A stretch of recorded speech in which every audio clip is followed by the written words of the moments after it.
1789 to 1913, we were a tariff-backed nation, and the United States was proportionately the wealthiest it has ever been. So wealthy, in fact, that in the 1880s, they established a commission to decide what they were going to do with the vast sums of money they were collecting. We were collecting so much money so fast, we didn't know what to do with it. Isn't that a nice problem to have? What do you think, Marco? Good problem? Marco would love that problem. But we don't have that problem anymore, but we're not going to have it very much longer, I will tell you. But they collected so much money, they actually formed a commission to determine what they were going to do with the money, who they were going to give it to, and how much. Then in 1913, for reasons unknown to mankind, they established the income tax so that citizens, rather than foreign countries, would start paying the money necessary to run our government. Then in 1929, it all came to a very abrupt end with the Great Depression, and it would have never happened if they had stayed with the tariff policy. It would have been a much different story. They tried to bring back tariffs to save our country, but it was gone. It was gone. It was too late. Nothing could have been done. It took years and years to get out of that depression, far longer than even FDR had that office right over there for a long period of time. The ramp system that's rather intricate was built because of him. And every time you walk up, you think of him. And he did a great job in many ways, but it lasted long beyond his terms, as you know. But it's not too late any longer. And we're going to start being smart, and we're going to start being very wealthy again. We're going to be wealthy as a country because they've taken so much of our wealth away from us. We're not going to let that happen. We truly can be very wealthy. We can be so much wealthier than any country. It's not even believable, but we're getting smart. Nearly a century later, in the face of unrelenting economic warfare, the United States can no longer continue with a policy of unilateral economic surrender. We cannot pay the deficits of Canada, Mexico, and so many other countries. We used to do it. We can't do it anymore. We take care of countries all over the world. We pay for their military. We pay for everything they have to pay. And then when you want to cut back a little bit, they get upset that you're not taking care of them any longer. But we have to take care of our people, and we're going to take care of our people first. And I'm sorry to say that.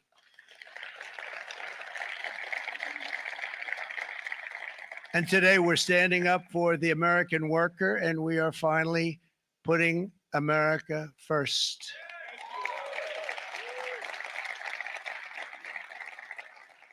In Sleepy Joe Biden's last year in office, the United States hemorrhaged 100,000 manufacturing jobs, and the number was going through the roof at levels never seen before.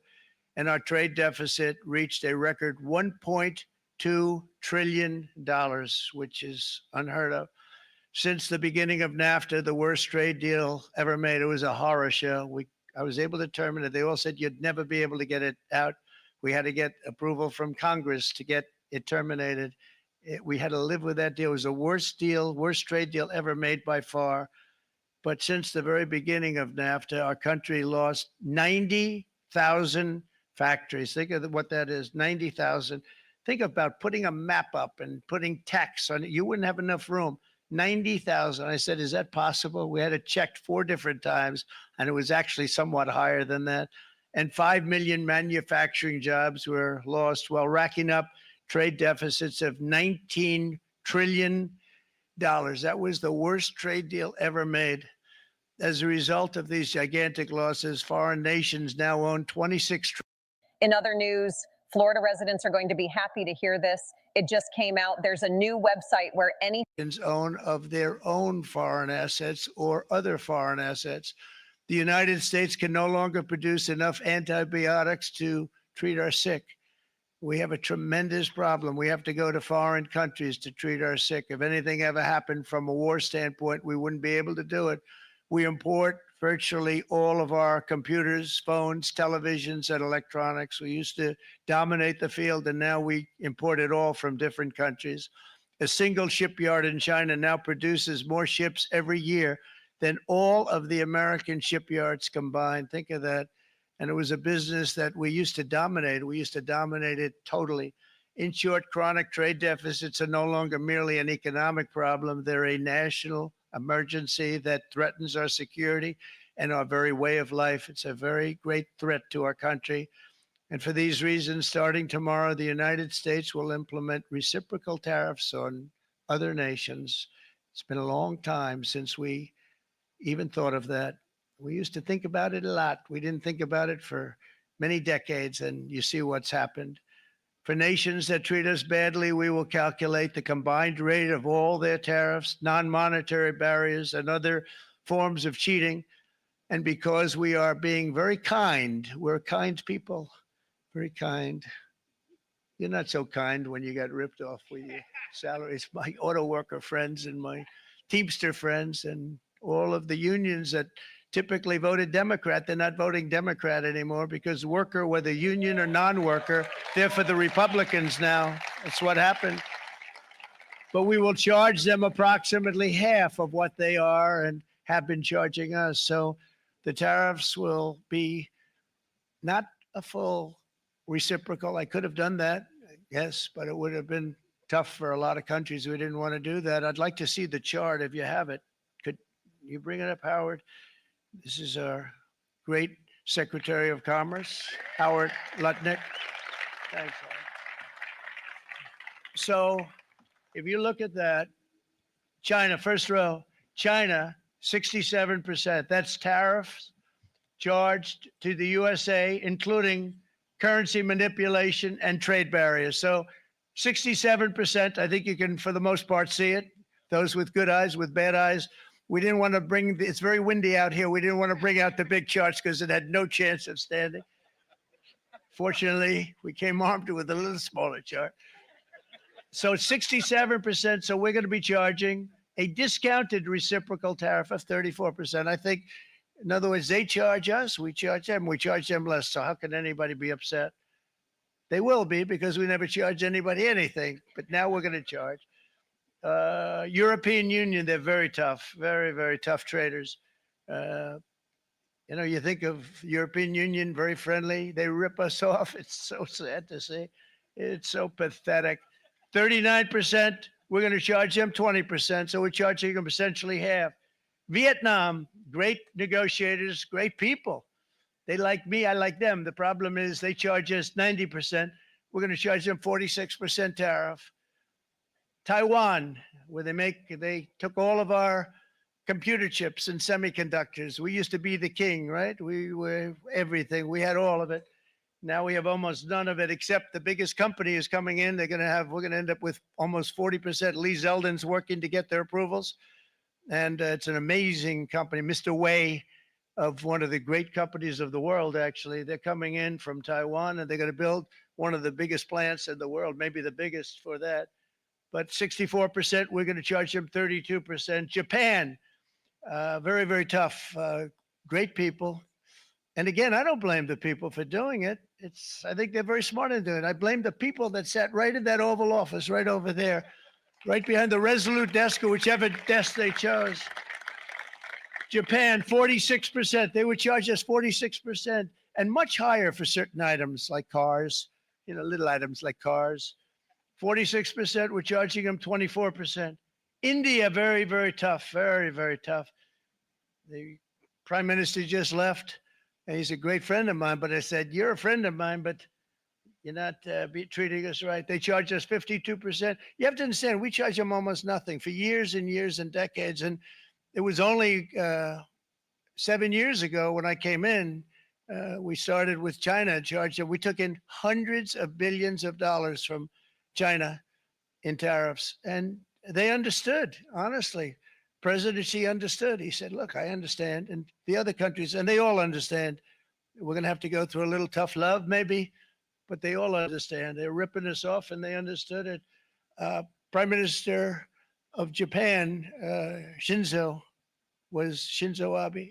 He was a fantastic man. He was unfortunately taken from us, assassination. But I went to him and I said, Shinzo, we have to do something. A trade is not fair. And he said, I know that. I know that. And he was a great gentleman. He was a fantastic man, but he understood immediately what I was talking about. I said, Shinzo, we have to do something. He said, I know that.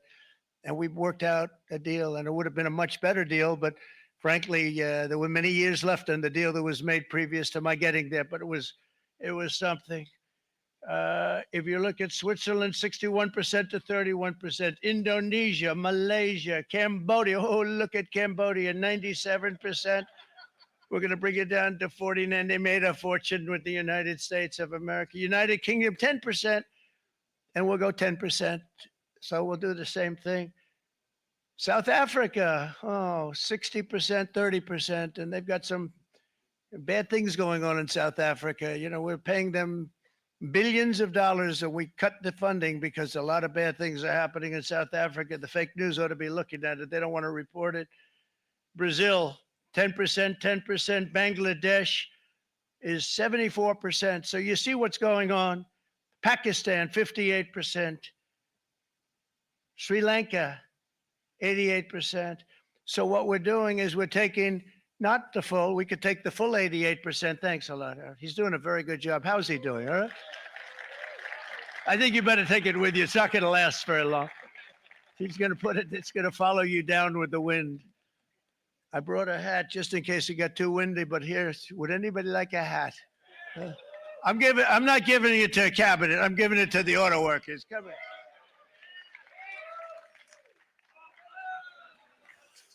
Thank you, fellas. Get it. That's it. That's it. They deserve it more than our cabinet. Our cabinet has plenty of hats. But you see the numbers. The numbers are so disproportionate. They're so unfair. At the same time, we will establish a minimum baseline tariff of 10%. You notice that on the chart?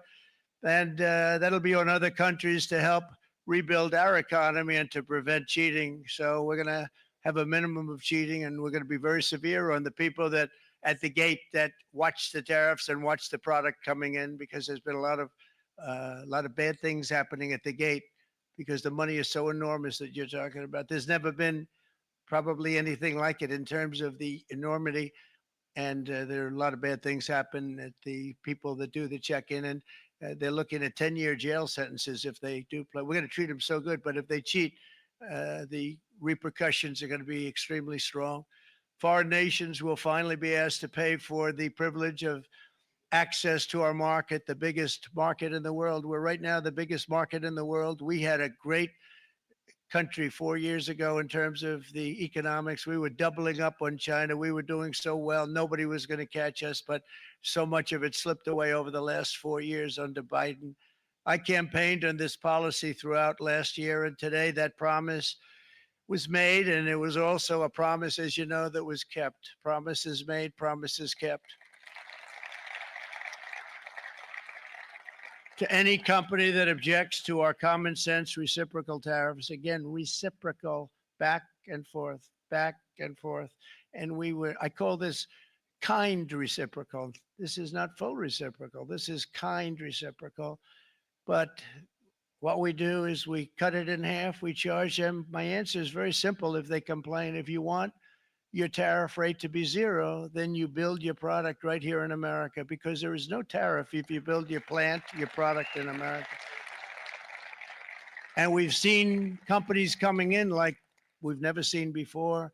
Likewise to all of the foreign presidents, prime ministers, kings, queens, ambassadors, and everyone else who will soon be calling to ask for exemptions from these tariffs. I say, terminate your own tariffs, drop your barriers, don't manipulate your currencies. They manipulate their currencies like nobody can even believe, which is a bad, bad thing and very devastating to us.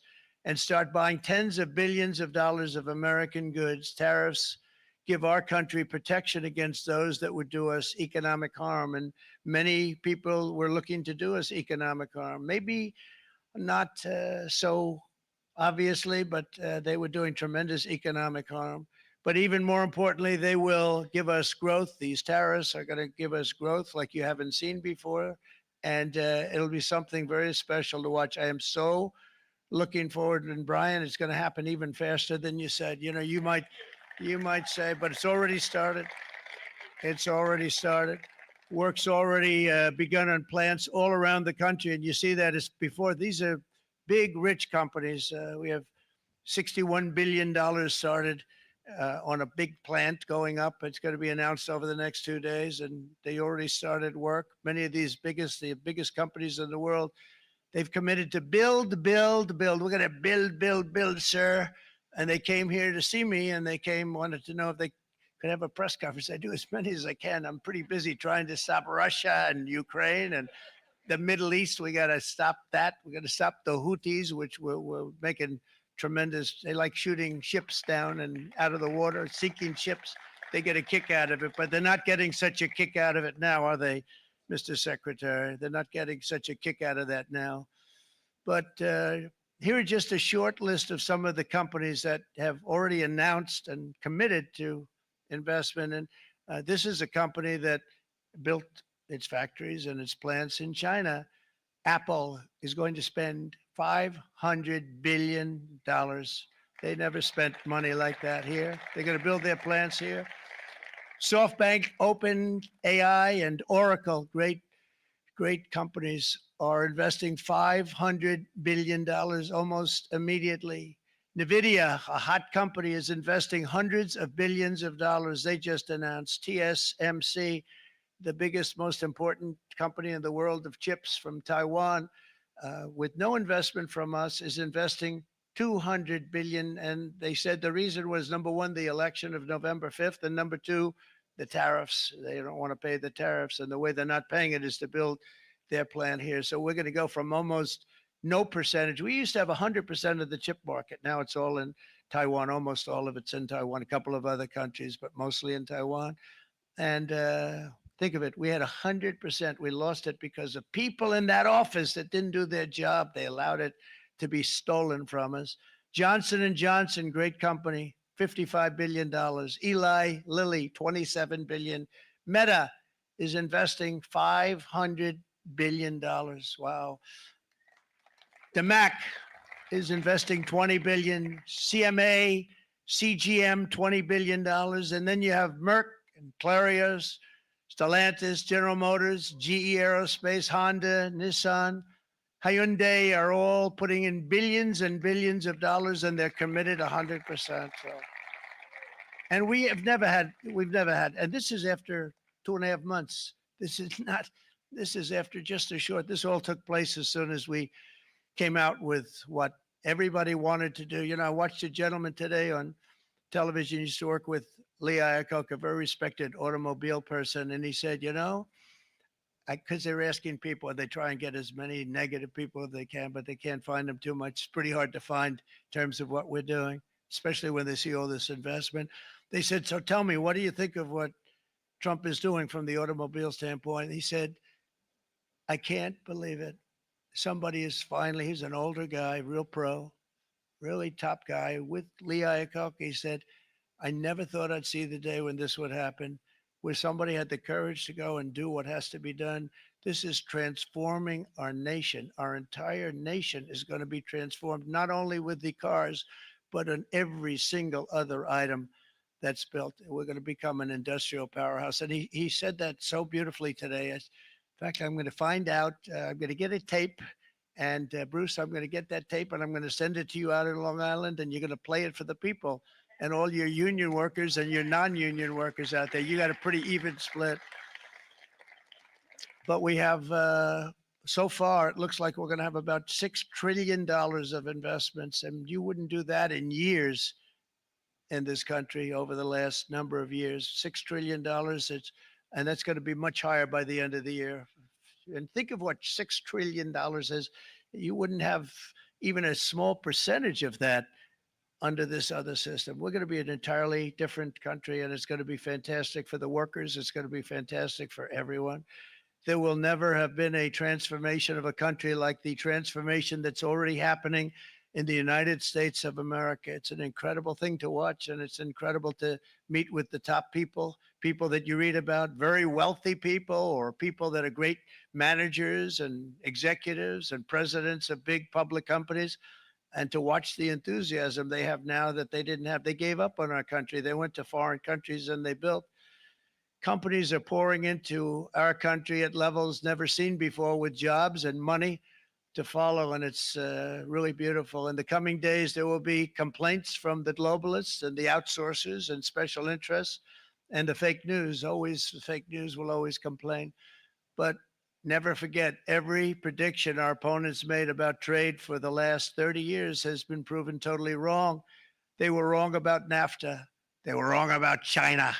They were wrong about the Trans Pacific Partnership, which would have been a disaster if I didn't terminate it. If I didn't terminate that, United Auto Workers, you would have had no jobs in this country. You would have had no jobs. It was all going to other countries. In my first term, they said tariffs would crash the economy. Instead, we built the greatest economy in the history of the world. And again, I have great respect for President Xi of China, great respect for China, but they were taking tremendous advantage of us, and I commend them for that. I say, hey, if you can get away with it, that's okay. But they understand exactly what's happening, and they probably, most of them are saying it's about time they did something. But and they're going to fight. And they're going to fight fair. Everyone's going to fight. It's like I say to the leaders, look, you got to take care of your country, but we have to start taking care of our country now. We can't do what we've been doing for the last 50 years. From the day of my election, the stock market went up in my first term 88%, with NASDAQ going up 155%, more than any president has ever had in any term in office, by far. And I think we're going to blow that away. And maybe the numbers won't show, but I think they're going to show much better than even those numbers. But what you're going to see is you're going to see activity, that empty, dead sites, factories that are falling down. Those factories will be knocked down, and they're going to have brand new factories built in their place. They're not only talking about renovating, they're talking about brand new, the best anywhere in the world, the biggest anywhere in the world. I have a friend who builds car plants, and I said, I want to see the biggest and the best. He said, well, we have to go to Mexico. I said, no, I want to see it in the United States. He said, we're not building them in there. This is a year and a half ago during the campaign. He said, we're not building it. You'd have to go to Mexico. When I was starting to decide to run, and I went to number one in the polls very rapidly, let's say in the first hour. And then shortly thereafter, it looked like I was going to win, and the fake news was saying, oh, no, don't do this. What they don't know is if I didn't win, they would have really been in trouble, because nobody wants to read them anyway. But I tell you what, when it looked like I was going to win, I announced that I was going to be doing exactly what we're talking about today. Great consistency, actually, because I've been talking about it for 40 years. But because I saw what was happening 40 years ago. If you look at my old speeches when I was young, very handsome, my old speeches, and that people would say I'd be on a television show, I'd be talking about how we were being ripped off by these countries. I mean, nothing changes very much. The only thing that changed were the countries, but nothing really changes. But it's why it's such an honor. It's such an honor to be finally able to do this. If you look at China, I took in hundreds of billions of dollars in my term, hundreds of billions. They never paid 10 cents to any other president, and yet they paid hundreds of billions, so much so that Biden couldn't do anything. They wanted to try and terminate it because he had a very special relationship with China. You know what the relationship was? He had a special relationship. But the numbers were so big, that they couldn't do it. So they did ease it up. They did things that they shouldn't have done. They made it a lot more comfortable for them, but they couldn't do it because the numbers were hundreds of billions of dollars. And I did that. And we were on our way to doing something like incredible. And then we had a very bad election happen, a lot of bad things happened. So when I said we got to do it again, I said we have to make it too big to rig. And we made it too big to rig, and we won in records. And it was a monumental win. And it was such an honor to see so many of you, like Brian and your friends, here with us to celebrate, and to more importantly, celebrate what we're doing, because that wouldn't be a full celebration if we didn't do this, because this will be an entirely different country in a short period of time. It'll be something the whole world will be talking about it. The critics made the very tired predictions earlier this year, but in February, core inflation dropped to the lowest rate in 4 years. And the price of eggs, as you know, just in a month and a half, we were there for 4 weeks. And the first week I got blamed for eggs. I said, I just got here. They said eggs have gone up at like 250% and you can't get eggs. And they were going crazy. And I said, I just got here. And then we got to work on eggs and we got to work on everything. And our great Secretary of Agriculture, you did a fantastic job. Brooke Rollins, she did a fantastic job. And as I said before, the price of eggs dropped now 59%, and they're going down more, and the availability is fantastic. They were saying that for Easter, please don't use eggs. Could you use plastic eggs? I said, we don't want to do that. We want to, and you really came through. It's an amazing job. Thank you very much, Brooke. You did great. But likewise, an old-fashioned term that we use, groceries. I used it in the campaign. It's such an old-fashioned term, but a beautiful term, groceries. It sort of says a bag with different things in it. Groceries went through the roof. And I campaigned on that. I talked about the word groceries for a lot. And energy costs now are down. Groceries are down. Gasoline is way under $3. And people are beginning to be able to buy things and live again. We brought prices way down. We created 10,000 already in a few weeks, new manufacturing jobs. And it was that took place in 1 month, numbers that they haven't seen in a long time. We had virtually no inflation under my term. We had virtually no inflation for 4 years, but after transitioning over to Sleepy Joe, it went from almost non-existent to the highest in the history of our country.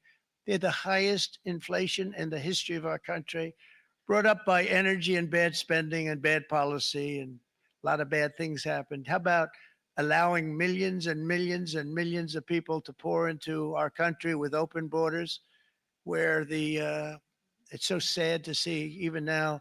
And I see our great secretary of you have done. Stand up, please, Christy. Stand up. Christy Nome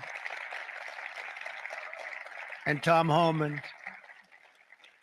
These people are doing a great job, but gotten them out in records. We have problems with judges that don't want them to go out. They want Tren de Aragua, and they want MS-13, the most vicious gangs ever. Nobody's ever seen anything like it. Absolute killer gangs. They kill people. They don't even think about it. And we put them out, and we have judges now, radical left judges that they don't want them to go out. They want them to even be brought back. Let's bring them back. You've done a fantastic job, and please thank everybody. Homeland Security, thank everybody. Appreciate it. And we now have a border that's the best border that we've ever had, even better than it was my first term. My first term, we did good, but this one we really specialized in. We've done really well. And we had records then. We had the best, safest border 4 years ago. We had the best border there ever was. And now we have, you've actually matched it and done even better. And we're going to get it down the right way. And we want people, by the way, to come into our country, but we want to come in through a legal process. We want them to come in legally. We need more people. We need people to run these plants and to help the auto workers and the Teamsters and the non-union people and everybody else. But we need people and the farmers. And we're going to let people come in, but they want to come in. We want them to come in legally. They have to have the capability of loving our country, not people that hate our country. We don't want them in our country. And now we're going to pass the largest tax cuts in American history, and that's where we're relying on Mike and John Thune. And we will not cut Social Security, Medicare, or Medicaid benefits, and the Democrats will, because if they got in, the entire economy would collapse. This country was heading for a collapse under the people that you saw. They were horrible.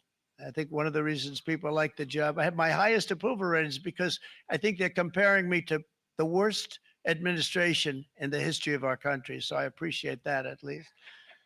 But Speaker of the House, Mike Johnson, and Senate Majority Leader, appreciate it, Mike.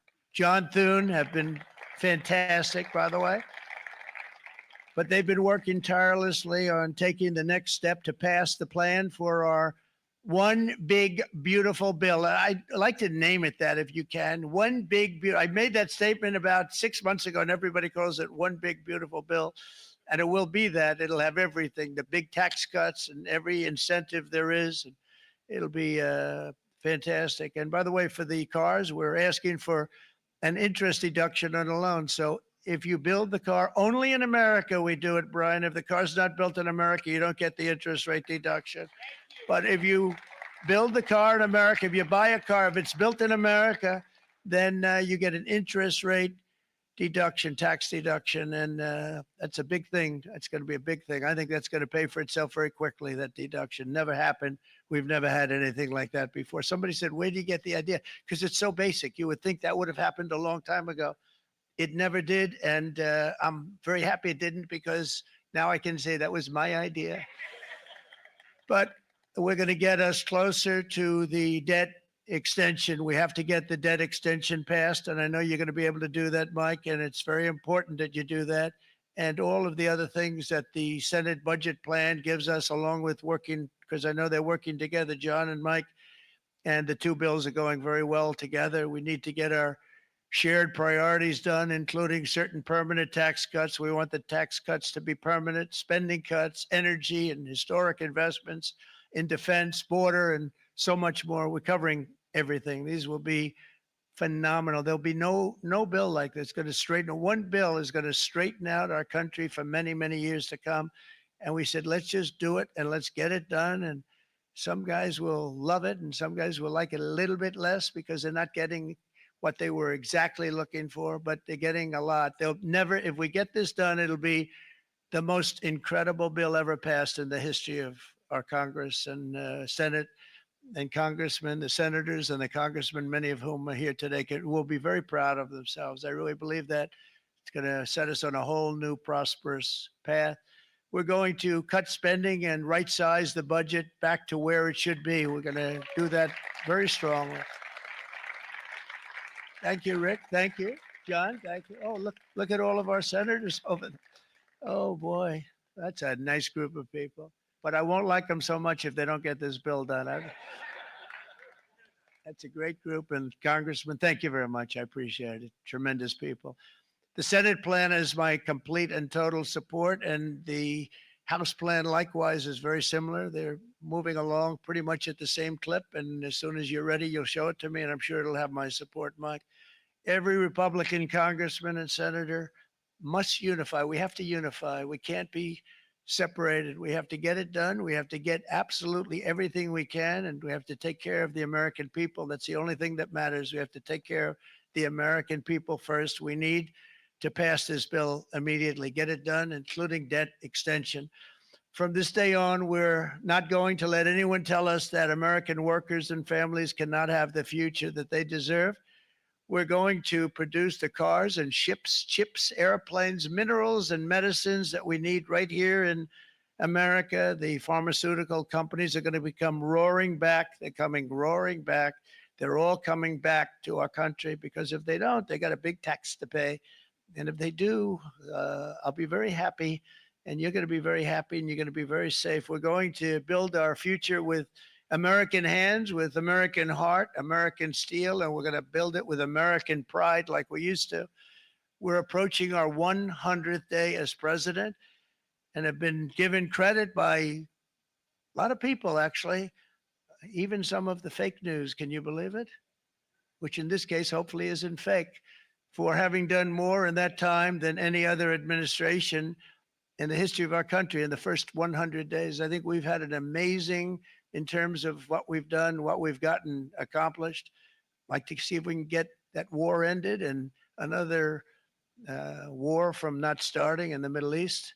We have to get Russia. They're losing 2,000 on average, 2,500 people a day, young people, soldiers, Russian. Think of that. 2,500 through some days, but on average, probably over about a 1 week period, it's 2,712, they say. They're losing those soldiers. They're dying. They're being decimated. And they're not from our country, but they're from other countries, but they're human beings. They're from Russia. They're from Ukraine in this period, most of them.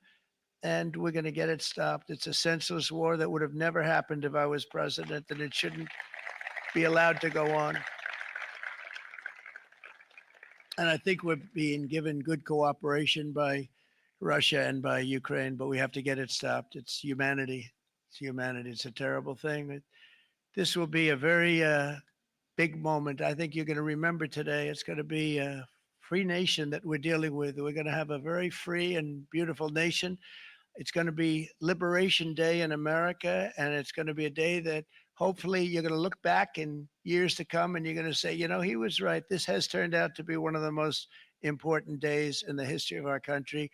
God bless you and God bless America. Thank you, everybody. Thank you very much. Thank you. Thank you very much.